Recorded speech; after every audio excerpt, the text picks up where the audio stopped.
I'm Isha Jainiti, and I will be discussing skills in media.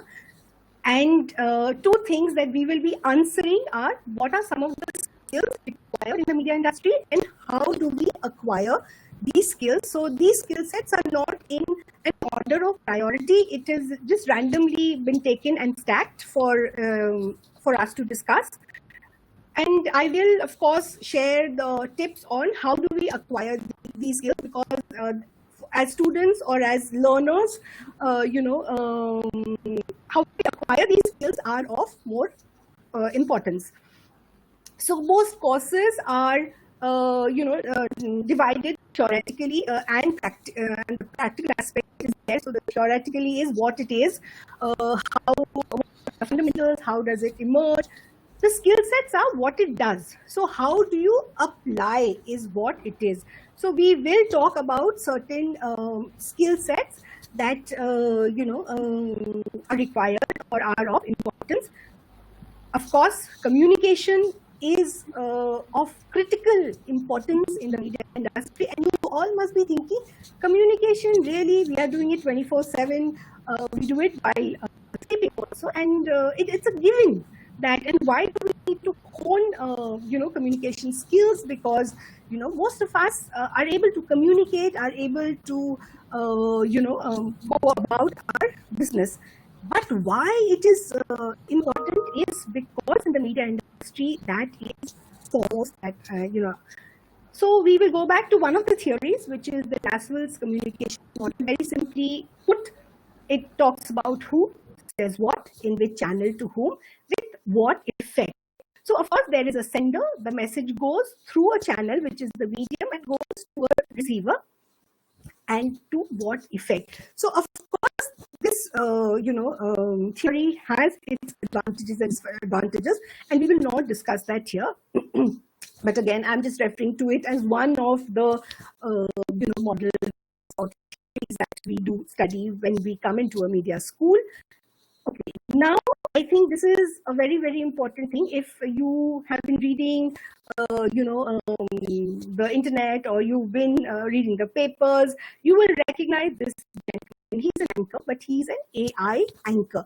And I think what is really, really important is to understand this bit as to why communication becomes very, very important. So communicating information is more important than knowing information. So how we communicate is of priority, okay, is of importance. The way one communicates has to have a significant success, because your audience, or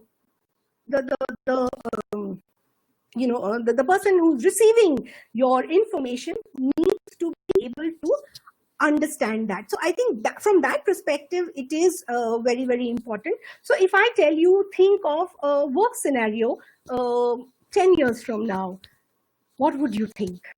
You think, probably sitting in an office, typing out mails, doing voice notes, or, a touch screen. I don't know. And I think why I'm saying I don't know, because of course technology is moving at a very fast pace. But this pandemic has really made us rethink our work, scenarios. And I'm sure as students, you are aware that this is something that we need to think of. So we will be depending on technology a lot. And you saw, that sometimes it can be, challenging. But the foremost thing is, if I am telling you that, technology is where, is the future. But remember, humans will not become defunct. We will have to communicate or contribute, through the power of communication. So that is very, very important. You'll have anchors like him, anchoring, and drones get you footage, so you don't need to send cameramen. But when stories are being done, humans will decide the narrative. What needs to go on air? What is the perspective? What is it that I want to share with my audience? That will be controlled by the human being. So humans will address the fears and anxieties through empathy. So right now, I'm sure you're aware that there is a lot of fake news, moving around. So that creates a lot of fear and anxiety in each one of us. You are the generation of Google and Wikipedia. So there is a lot of information. Why communication becomes important is how will you present that information. There's abundance of information floating around. But what is it that you want to share? How do you want to share it? So that becomes very, very important. So, probably 10 years from now, we will need, media will definitely play a very, very strong role. We will need visionary leaders who are able to communicate effectively. And by communicating effectively, I don't mean good oration. What I mean are, how we understand the purpose of communication. Why am I communicating it? So that becomes, important and foremost in terms of communication. So, we live in a world of change. So as media persons, we can be part of the positive change. And that will depend on how we communicate. So this can happen by communicating the correct meaning to our audiences. So audiences can, will cut across platforms. So how you, put it across, how you share it. Technology will be there. Technology may be at the forefront. But these human factors of meaning and connection will evolve through communication. So one important point here is how do we hone communication skills? So we are addressing the second part of the question that I shared earlier as to, how do we do it? We will not go into the details. We will not go into the narrative of how many and what all. But I will definitely tell you that if you are listening intensely, then you will be able to communicate much better. You will be able to communicate precisely. So it is the ability to correctly receive and interpret message in the communication process. So the better we hear, the better we listen, the better we are able to share, the better we are able to communicate. So listening is the key to all effective communication. So that is something that, as learners or as communicators, we need to, understand. So it will lead to a better perception and understanding. So I'm assuming that each one of you are listening intently, because that will help you process what I am sharing, and it will help you share or communicate much, much better. So moving on from communication, we move on to something called as creativity. Of course, creativity is very, very important in the media sector, and we may think, creativity is all about art. It is all about performing arts. It's all about, visual art. But it is an amalgamation. So when we talk about creativity, so we know creativity is the art of taking an idea. You add your imagination, and it could be anything, and you make it into a reality. So I think one of the most important aspect of this is you can create new things by observing, taking something which is extremely simple and, pushing your boundaries. So you can also create something which you can't think of, which our regular mind cannot think of. So I think that is very, very important. So creativity is characterized by its ability to perceive the world around us in new ways, find hidden patterns, make connection between seemingly unrelated phenomena to generate solutions. Creativity involves two processes, which is thinking and producing. So you have to think because you need to be creative. So I said there are many theories that are there, and we do read it or study it. But there's one researcher, Gary Unsworth.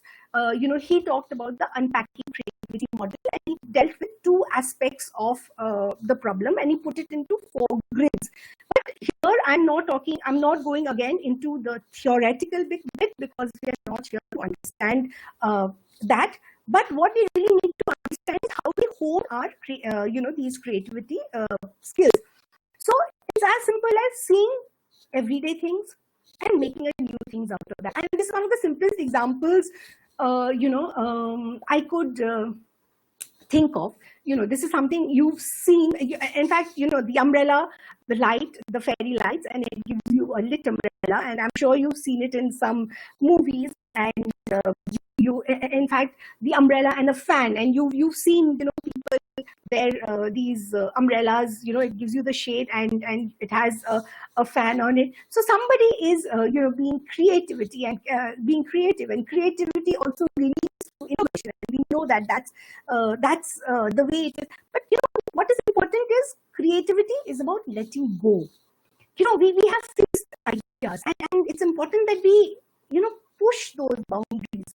We don't fixate it that, oh, this is an umbrella and this is the use, and this is what I'm going to use it for. So to be creative, you have to push your boundaries. A lot of us may think that, oh, it's out of the box. Probably, it is out of the box. But what you do after that out of the box is what creativity will bring about.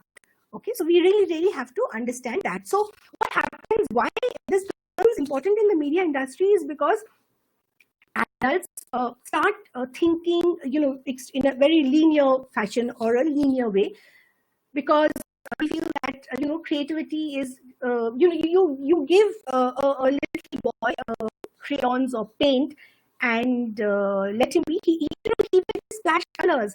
But as we get older, we become so conscious. So what we do is we want to make everything perfect, and it may not be perfect. We don't want to touch it because we feel, what the other person will think. Creativity, if we have to hone, bring out creativity, which is very, very important.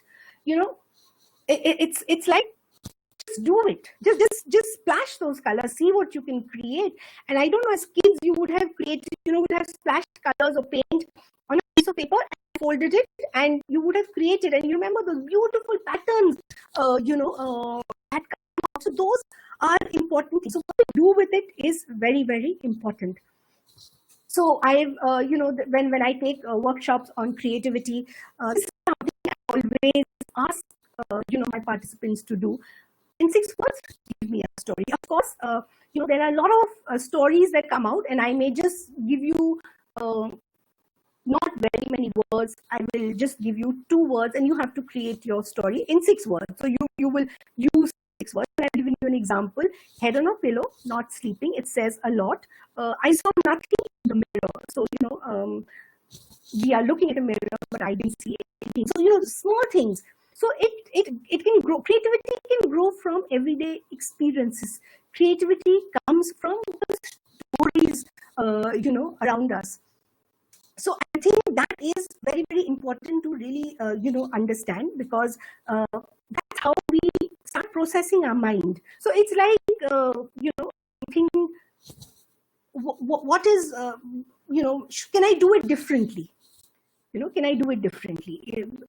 We don't get into a pattern that give rise to creativity.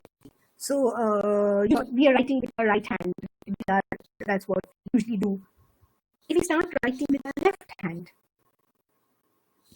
it may be a scribble, but it takes time, and you may be able to write with both hands, create something different. So I think those are things that we need to keep in mind.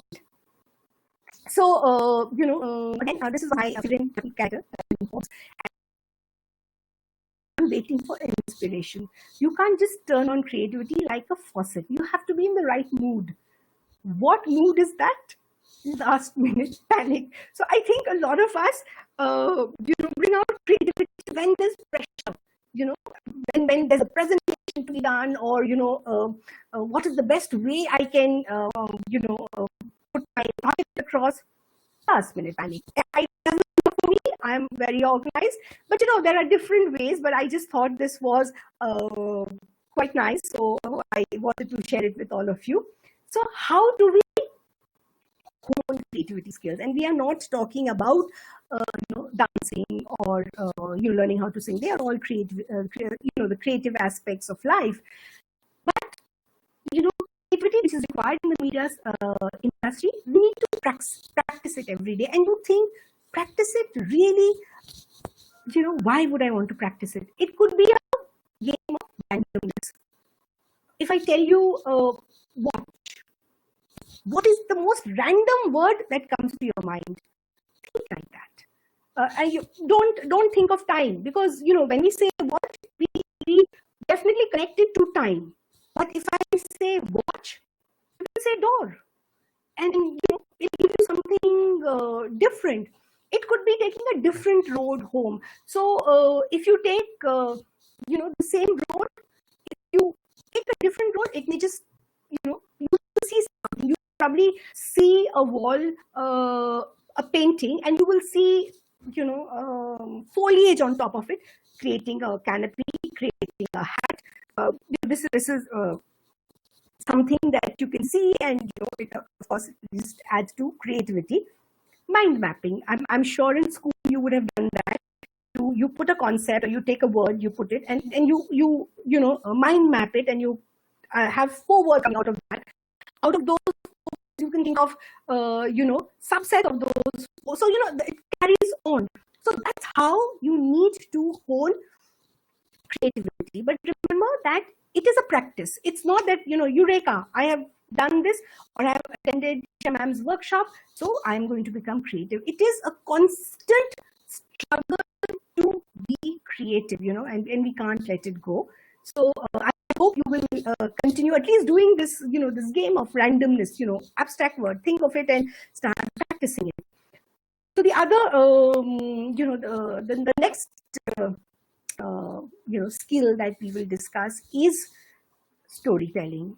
And this is one of my favorite skills. So I'm telling you a story. You would have heard the story many times, but it is my favorite. So I thought I must share it with you. So once upon a time, far, far away on the shores of Okinawa, which is in Japan, there was an old man, and he was walking on the beach, and the whole beach was full of starfishes. He was picking a starfish at a time and throwing them back into the shore. Came one young lad, and he looks at this old man and he says, why are you doing this? There are hundreds of starfishes on the shore. So the old man picks up one starfish, throws it, and says, it makes a difference. What I'm telling you is that, storytelling can really, stay with you, change your perception of everyday things. So what happened is, when I heard this story, it changed something within me. Probably I honed my own empathy, a compassion that came out once I, heard this story. So it's important to hear these stories. Then everyone has a story to tell. So I think, what is really important is each of us, old, young, middle-aged, all have stories, because it comes from our day-to-day life. It comes from experiences. So what is storytelling? So the National Storytelling Network talks about it as, or defines it as, storytelling is the interactive art of using words and actions to reveal the elements and images of a story while encouraging the listener's imagination. So of course, we are talking about telling a story, it's storytelling. And it is very, very important in the media business, because we create content. And to create content, we need to be able to tell the story well. So who doesn't love a good story? I'm sure all of you do.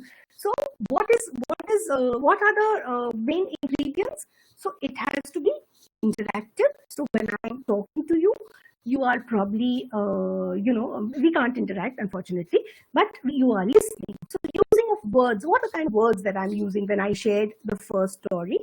It involves vocalization and gestures, and it encourages imagination. So when I shared that story with you on the beaches of Okinawa, full of fishes, did we not all go to Okinawa? Or didn't we? Okay, we didn't go to Okinawa, but we went to a beach which is full of starfish. I'm sure you did. So I think it sets off an imagination. I mean, I'm sure we didn't think of people from Japan. Though I was talking about Okinawa, we thought of a beach, an elderly gentleman throwing away the starfishes, and a young lad. It could be you. It could be your sibling. So how it creates imagination, that is very, very important. Interactive because it is a two-way process. Word is the language. Vocalization is the physical or the non-verbal language that could be used, and active imagination of the listeners. So what is your story? I would definitely like to know if we could interact and talk about it. So stories are eternal, and we know from generations, even the cavemen told us stories, and that's how we moved. They told us the hunting stories. Then we've, had other kind of, we've had stories which have had no words.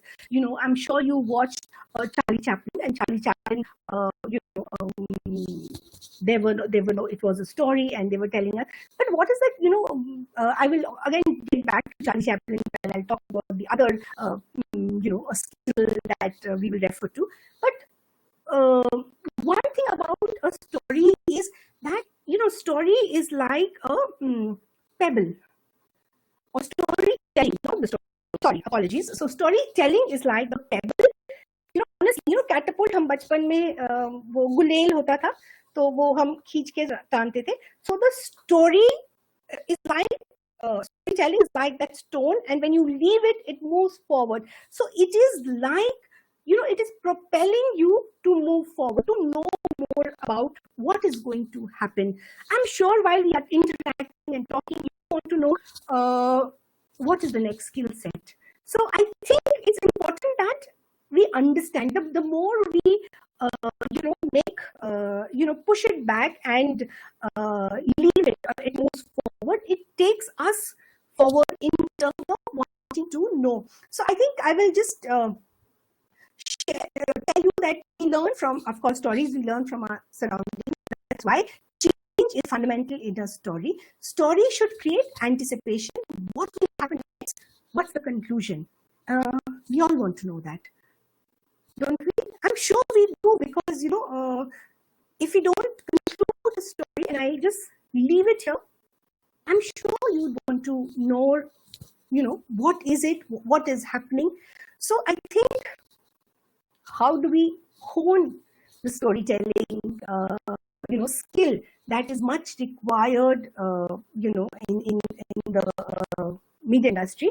So I think before we come to this, there are no hard and fast tools. Let me just really state that at the beginning. There are no hard and fast tools. We need to make sure we like the character, because the moment we like the character, we know we want to follow the story, we want to know the conclusion. Story should have a theme. So, Finding Nemo. The theme was about looking for Nemo. So whoever the father, met, he would only ask how to find Nemo. I'm sure you've all seen the story. There has to be a sense of wonder and amazement and experience. What you also need to follow is the tone in which the storyteller is narrating the story. Is there a pause? Is there, a rustle? Is there, the pace increase? So I think that is very, very important. Again, why are we talking about it? We are connecting it to the media industry, because we make content. So it is very, very important that this is followed. This is something that we really need to understand. Storytelling. Who's my favorite anchor? Anchors tell us stories. Do we emulate them? Do we copy them? Do we, speak the way we do? So all that is important. Honing storytelling ideas, storytelling skills, keep it real, adapt.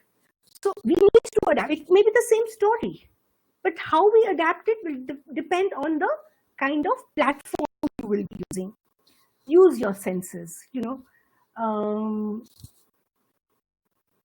all want to, we are in a lockdown, but we want to breathe, or we want to smell the fresh air. So, even if I'm sitting in this room talking to each one of you, if I breathe, I can feel, I can smell the freshness. Of course, it's hot outside, but you know what, you're understanding what I mean. So, it's important to keep those senses on. So if you get, something good, your pizza, for example, I'm sure you all are hungry by now. So if your pizza is in front of you, what happens? You can smell it. We can't order right now. Apparently, there are some people also delivering, but we are told not to order in. But you can smell it. And last one is, a picture is worth 1,000 words. So how do you take a photograph, put it together? It will tell you the story. I think that is very, very important to understand, that a picture is worth 1,000 words. So I think we will now move on to another skill set, which is filmmaking. So this is one skill set I'm sure all of you enjoy. Again, thanks to smartphones, filmmaking has become much, much easier. If we had to, in my times, when we had to slow-mo a shot, we had to bring it to the edit table, and we had to probably spend a good week trying to slow-mo a shot, shoot on phones. But slow-moing is just an app away. I think that is brilliant. Filmmaking, anybody can become a brilliant filmmaker. So I will just tell you a little bit about a gentleman called Robert Flaherty. So Robert Flaherty is, known as the father of documentary films. So Robert Flaherty, I think in 1921, made one of his brilliant ethnographic films called Nanook of the North. And it is there on YouTube, when you have a lot of free time now. So please do watch it, because it's brilliant. It's brilliantly made. So the fact that, in 1921, he gave us a brilliant quote, and he said that films will eventually be made by amateurs. And thanks to the smartphones rather, I'll correct myself, we have all become filmmakers. We all have aspired, or we aspire to become filmmakers, or we've become better filmmakers. I think that we can say for certain. So again, when we come back to the fundamentals or the theory, I'm sure each one of you recognize him. He's Alfred Hitchcock, and Alfred Hitchcock made a famous film. He's made many, many films, but Psycho being his famous. So why I refer to Alfred Hitchcock is because he's an auteur. So auteur film theory is one of the film theories, which means the director takes control of every aspect of filmmaking. So when we do mobile filmmaking, which is a is also referred to for mobile journalism. So we take control of everything, and just one person can go ahead and make a very good film, brilliant film. We heard of Satyajit Ray and Alfred Hitchcock. They are both auteur directors. And why they are auteur directors is because they took complete control. Auteur comes from the word author. And author usually, because they have a pen name after they've written the story. So that's how it is referred to. So we know that why filmmaking is very, very important in the media industry is because films help change the way people perceive issues. So when you make a film about a certain issue, and anything, it could be on, the virus or the lockdown. It could be on the migrants. It could be on, people doing good work of, giving food, providing shelter, the healthcare workers. We are able to understand it better. A lot of time, there's a lot of text that is floating around, even during this time. We may not understand it, but somebody makes a film. and shares it. It becomes very simple. It becomes much easier to understand. So, it also, the second point, it elicits empathy, compassion, and forces us to look at things differently.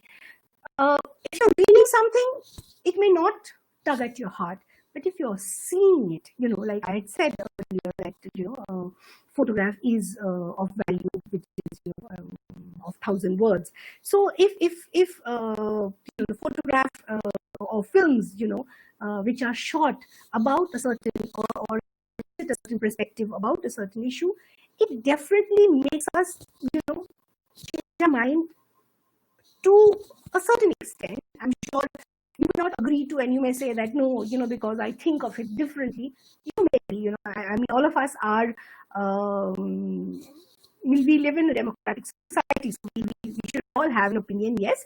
But it definitely helps us to, help us to bring about empathy.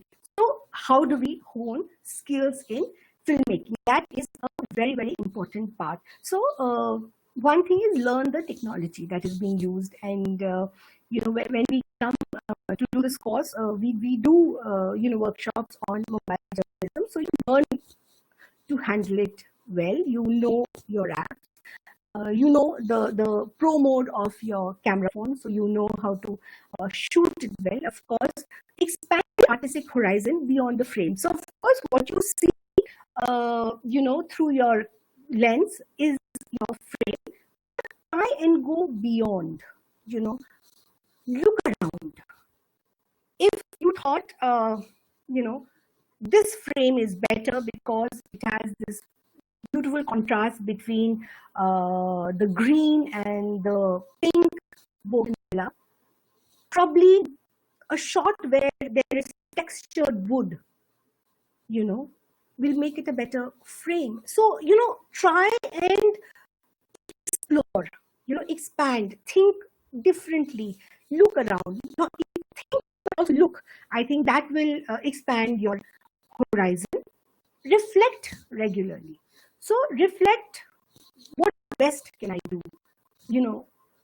Can I use A prop or do I use a B prop? So think, reflect, it's a way of looking at yourself, how you can better it. Be your own critic. So be critical when you're looking at the product. So it helps you improve, because I think in this day and age we are more critical about others. I think it's also important that we step back and be a little critical of what we've done, so we improve. I think we can do that. Of course, friends are a great way of honing, because they can give input, so that really makes a lot of difference. So I would like to, before I end, would like to share, if this plays out, it's a film made during the quarantine by a student. Okay, sorry, I don't think it is going to play out. So I will tell you a little bit about our department.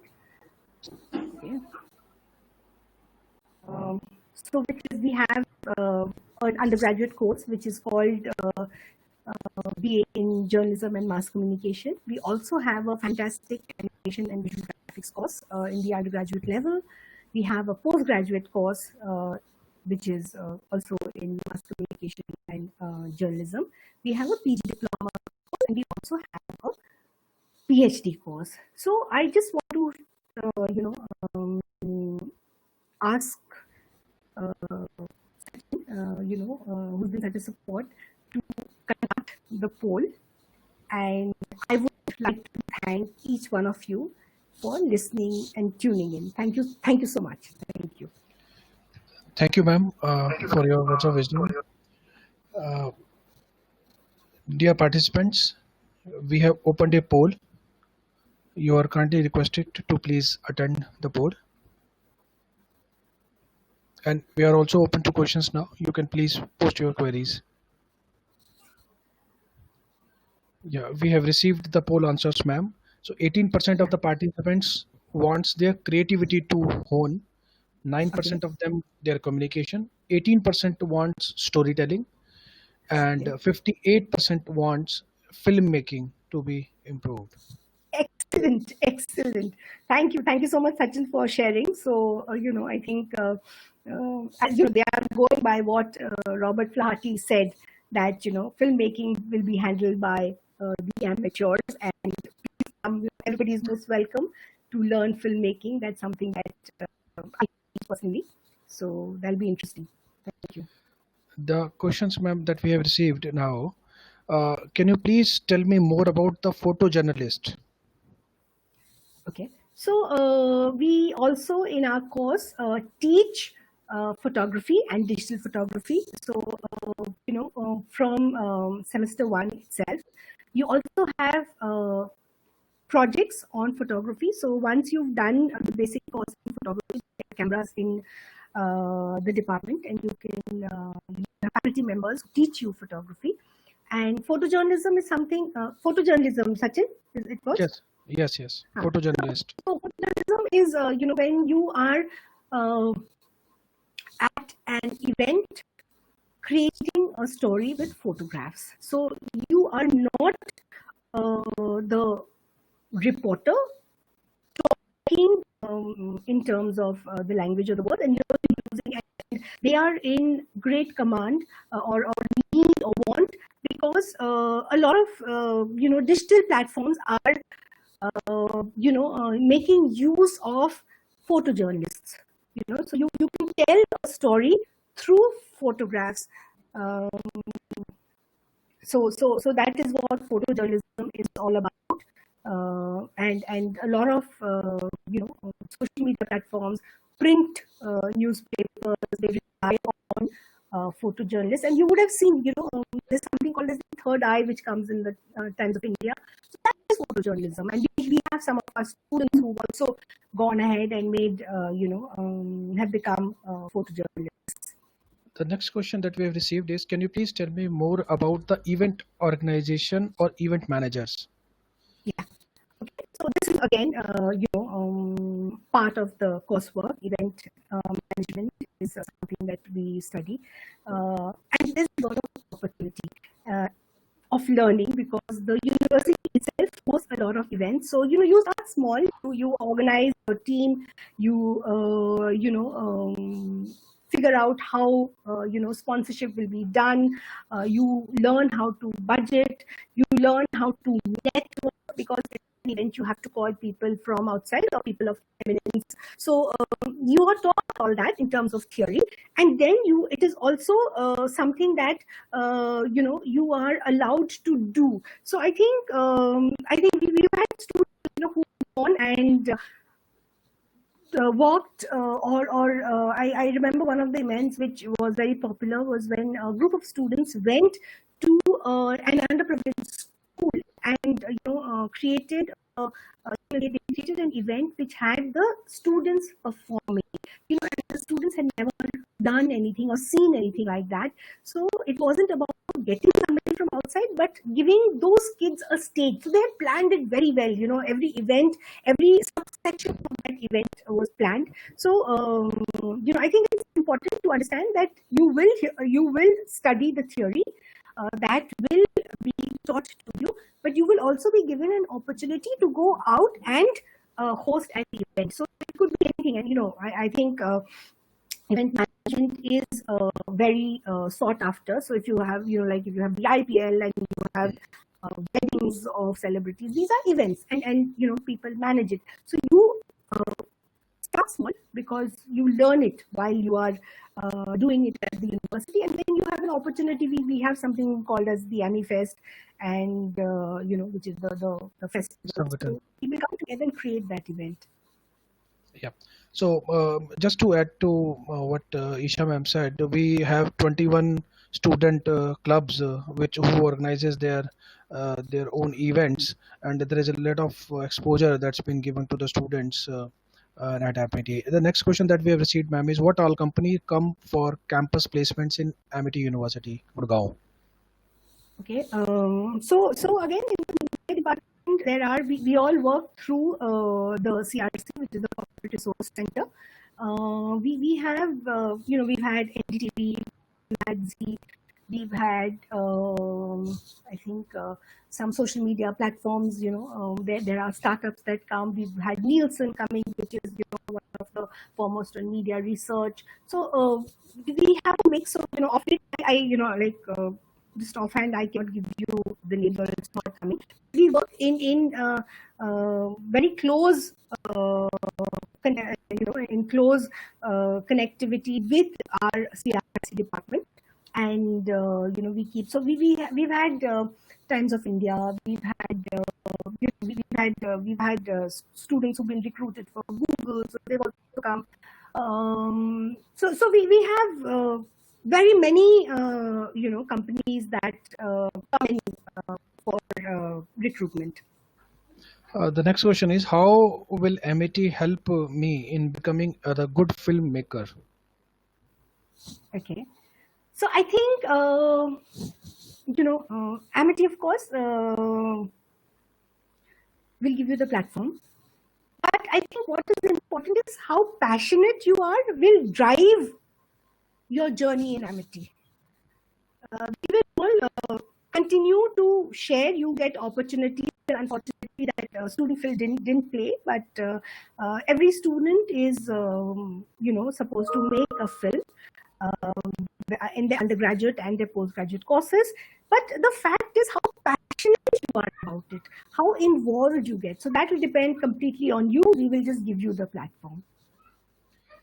Yeah, in addition to that, no, we have an opportunity called University Digital Club, no, where you can, if you are creative and working around these things, so you can no, apply for the members of to be the member of it, and then you can cover the all the events across the university and can put up your creativity into the use. So these are some, and then we have a MIT Innovation Incubator, through which if you want to hone up and want to work up on certain projects, it is also available. The next question, ma'am, that we have received is, how to decide whether I should go for print journalism or the Hindi or English journalism, that which Okay. generally say. So if it's print and you want to, the question is whether I want to go in for English or regional. So that, I think, again, I would say will depend on your aptitude. The journalist, whether he is working for an English or a Hindi newspaper, it doesn't matter. It is what your strength is. Okay, and there are a lot of our students, though we teach in English, they've also gone ahead and joined, the Hindi newspaper. So and writing for them. So that is completely up to you. But the thing is, print is different from television. Print is different from journalism. Print would mean your grip on the word, on your written word, your flair for language, your flair for writing.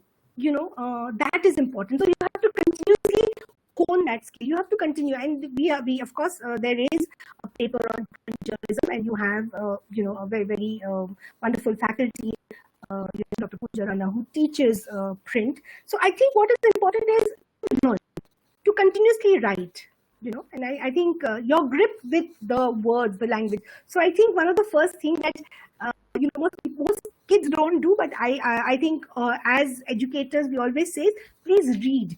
The more you read, it forms a base, of your writing, of your imagination. So you know the words, and especially for print journalism, you need to know the words. It's for television. It is the language is like how you and I speak, but for print it is different. For print it is officious. It is something. The words are difficult. There are times you may. I grew up reading The Statesman. So when I would read The Statesman, there were times I had to refer to a dictionary to find out its meaning. So that's where the print journalist differs from the others, because his language skills of writing, of words, he or she has to have a grip on that. The next question is, how subjects are classified in media communication? A bit about Okay. syllabus, So, probably she's asking about. okay, so of course, you specialization in your final semester, but you go through the line of studying the print, you study television, you study film, you study events, you study advertising. They're all clusters, and you take it forward. But what happens is, finally, when you're working, you go for internships during summer. You choose what you want to work on depending on what you've learned and what you want to test your skill set on. You may want to, first semester, after your first year, when you go for your internship, you may want to do events. When you finished in your final year, you may want to do photography.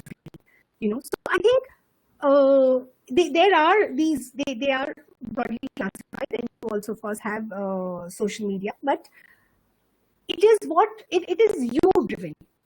We can make you aware of everything you learn, but the specialization you get to choose. And the opportunities come with internships.